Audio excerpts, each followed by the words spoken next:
A lot of people think I just grew my hair overnight, or that I discovered some magical oil, or that I gatekeep a secret product. No, I did not grow my hair because of one miracle product. I grew my hair because I finally understood. So in this video, I'm going to tell you what actually sped up my growth, what did absolutely nothing, the habits that changed everything, and curly hair growth myths that we need to avoid and stop believing immediately. And I'm also going to tell you about my free hair growth guide. Because if you're serious about hair growth, you need structure, not one magical serum. Let's get into it. Let me show you something. There was a time when my hair wouldn't grow past here. It wasn't that my hair wasn't growing. It was breaking at the same time it was growing. That's the part that nobody explains. Hair grows from the scalp. Length retention happens on the ends. Two different things. When I started, my ends were dry.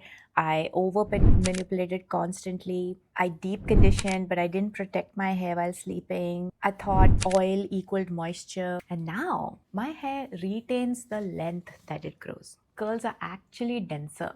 The ends are stronger. And my wash days simpler. The difference wasn't magic, it was systems. Number one, scalp care, because growth happens on your scalp. When I started treating my scalp like a second skin, everything changed because your scalp is your extension of your face. What I did, I washed my hair consistently every 3 or 4 days at least, not waiting 7 to 10 days to wash my hair. I clarified weekly.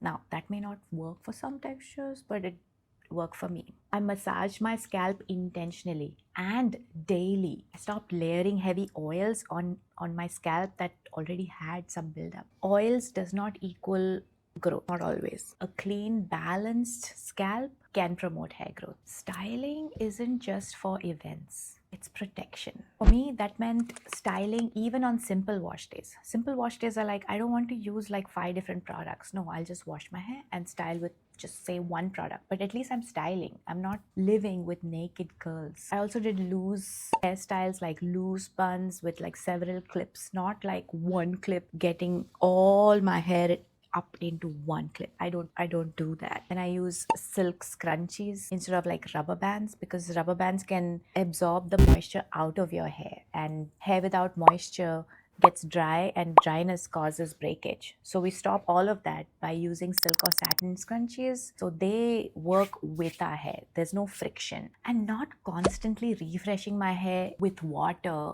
in the morning. Yes, there are many ways to refresh, like 100 different ways, but you don't always have to reapply water every single day. If you do that, hair absorbs water and it expands, and then it takes time to dry. So if you're doing it every day, your hair is expanding and contracting, expanding, contracting, expanding. In this thing, there is probability of damage. So overhandling was breaking my hair. Retention improved when I left my hair alone. This is where most curly girls mess up. Too much moisture equals mushy curls. And then too much protein gives you like stiff, brittle hair that's almost going to break. When I balanced, I did protein treatments like strategically. Whenever my hair was feeling limp and stretched out, I did protein treatments. I didn't do them every week, but I did them when my hair needed it. And then I also deep conditioned intentionally. Especially if my last wash was with protein mask, then this wash I will do a protein-free mask. I stopped rotating 15 different random products. No. Okay, I get that we are kind of a little bit like product hoarders, and as a curly hair blogger and reviewer, I also buy products, I also get products. Yes, I have many hair products, but doesn't mean I use all of them in my routine. No. When I balanced, my hair improved its elasticity. Elasticity is the boring factor. Stronger hair equals less breakage and therefore visible growth. Holding on to split ends is not growth. I used to be scared to trim because I thought I'd lose progress. But what I was actually losing, I was losing length and also the bounce. Regular trims stopped the split ends from traveling upwards. Healthy ends retain the length. So remember I told you about protective styling? So that styling every wash day was protecting my hair from getting too dry and splitting too often. So I started having less and less split ends, and therefore I needed less and less haircuts. One of the biggest things I see lacking in women is hydration. And hydration just doesn't come from only drinking water, like plain water. You could be drinking plenty of water, but that doesn't mean you are hydrated. A lot of women lack sufficient amount of minerals in their body. With a lack of minerals, your body cannot properly absorb the water. So hydration never really lands. So when you add a high quality salt to your water or start drinking herbal teas along with your regular water, it's going to help your body absorb the water you're drinking. And it's true. Research suggests that dehydration causes hair loss. So then, adequate hydration, length retention. Let's be honest, here's what did not grow my hair: homemade kitchen masks overload or applying egg on my hair. I'd rather eat the eggs. I'll talk about my diet in a bit. Here's what another thing that did not help is slathering castor oil daily on my scalp and hair. No. There was a point when I was doing that. I was using oil blends with castor oil and coconut oil and all of that. And I was applying like a few drops every single day, scalp massage every single day. I was doing that.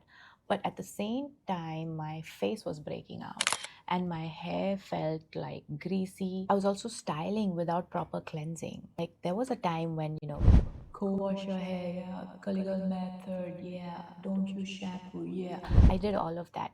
So my hair was building up with product, and with build up I would carry on to the next wash day, don't clarify, build up, and then style on top of the build up. That wasn't helping my growth at all. Following 20 different influencers routine, one day brush styling, one day finger coiling, one day raking, one day scrunching, one day follow this order, one day follow that order. No, that was just confusing my hair, and it was confusing me also. Like I didn't know what was working, what was not working. I had to find something and stay consistent with it. Consistency matters, not trends. Your hair doesn't care what is trending, what's going viral. Okay, we need to talk about something that people don't like hearing. Your hair is made of keratin, which is protein. And the year my hair grew the longest and the fastest was the same year I started eating high protein and low carbs.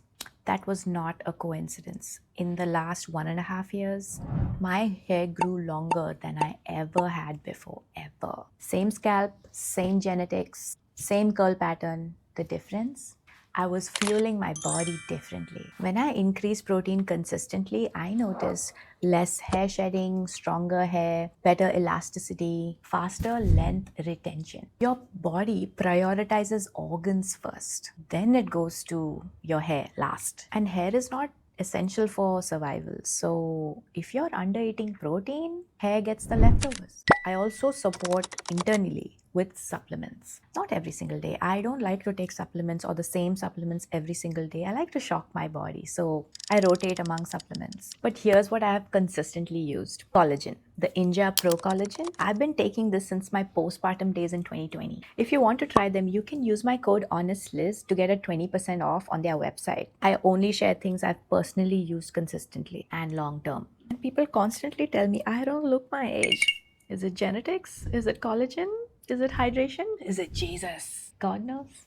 But I have been consistent with it, and I have noticed the improvements in hair thickness, nail strength. Like nails stop chipping, they stop being brittle, they are actually growing. And even my skin elasticity. Postpartum was really the time when I saw how important internal repair is. The next supplement is magnesium, and magnesium can be supportive for relaxation and sleep quality, bowel movement.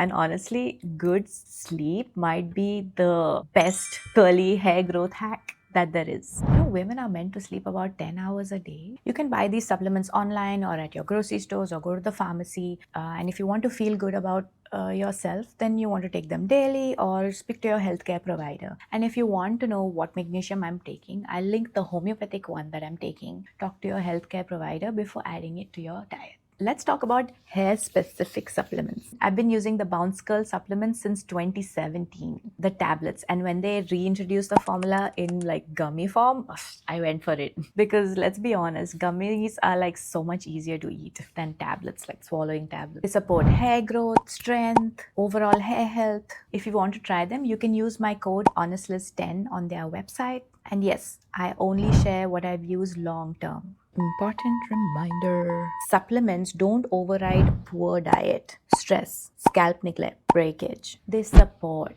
They don't replace discipline. If you're under eating, stressed, you have breakage, you're not sleeping, you're not trimming your hair properly or like on time, no gummy will fix that. But when combined with proper scalp care, protective styling, protein moisture balance, real food and hydration, that's when growth accelerates. Let's clear some curly hair myth. Myth 1, curly hair grows slower. No, healthy hair shrinks more, and shrinkage is actually a sign of healthy hair. But shrinkage also hides your length. Myth 2, oils make hair grow. No, oils seal, but specific oil blends that have essential oils in them can help, as they can stimulate the hair follicles. You need constant high protein treatments to grow your hair. Now, see, this is something that my clients tell me. They go to the salon and the salon is like, protein mask kara lo. But no, don't do that.